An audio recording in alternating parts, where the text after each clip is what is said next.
नमस्कार, मैं एडवोकेट गौरव व्यास।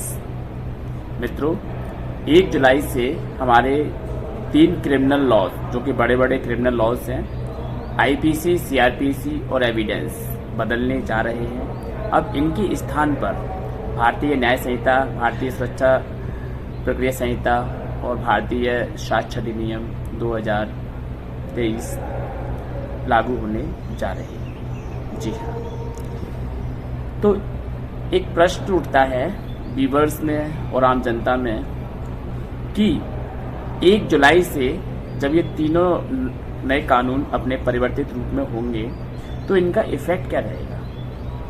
क्या ये पीछे से लागू होंगे, यानी कि पास्ट से लागू होंगे। 1 जुलाई के पहले जो केस रजिस्टर्ड हो चुके हैं उन सभी केसों पर ये लागू हो जाएंगे। क्या ये 1 जुलाई के बाद रजिस्टर्ड होने वाले केसों पर ही लागू होंगे।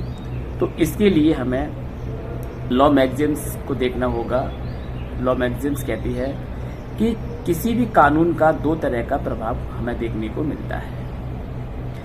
एक होता है रेट्रोस्पेक्टिव इफेक्ट, जिसे हम भूतलक्षी प्रभाव के नाम से जानते हैं। दूसरा होता है प्रोस्पेक्टिव इफेक्ट, जिसे हम भविष्यलक्षी प्रभाव के नाम से जानते हैं।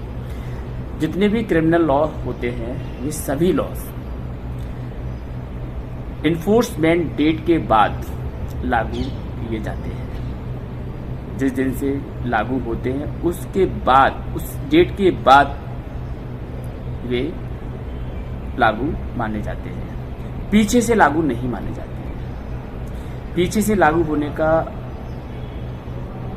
नियम क्रिमिनल लॉ में लागू नहीं होता है। ये नियम सिविल लॉ पर लागू एक हद तक हो सकता है। तो prospective and retrospective effect laws का डिसाइड करना ये पार्लियामेंट का काम होता है।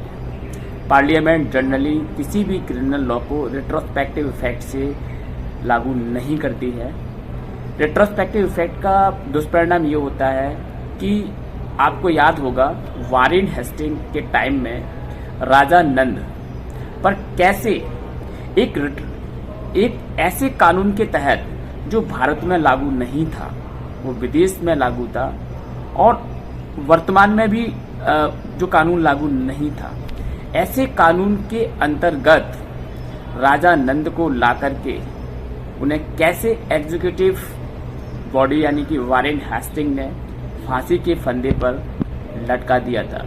तो साथियों, क्रिमिनल लॉ में जैसे कि आपके ऊपर एफआईआर 2023 में हुई है, या जनवरी 2024 में है, या फरवरी में है, तो उस समय ये आईपीसी और सीआरपीसी लागू थी। तो आईपीसी की वही धाराएं चलेंगी। जैसे किसी पर 420 का मुकदमा लगा है, धारा 420 या 302 या 307 या 376, तो वे सारे मामले उसी धारा में, उसी कानून के अंतर्गत चलेंगे। 1 जुलाई के बाद अगर कोई मामला पंजीबद्ध होता है किसी पर, तो उस व्यक्ति पर ही ये नए कानून लागू होंगे। जनरली आपको बता दें कि अभी जो नए तीनों कानून लागू होने वाले हैं उनमें ज़्यादा कुछ फेरबदल नहीं है। डेफिनेशन वहीं की वही है। जैसे कि हत्या की जो डेफिनेशन थी वो हत्या की डेफिनेशन रहेगी, 376 की जो डेफिनेशन थी वो उसमें रहेगी, लेकिन इसमें जो सुधार किया गया है वो एक अलग तरीके का सुधार है, जनरल व्यक्ति की समझ से परे है।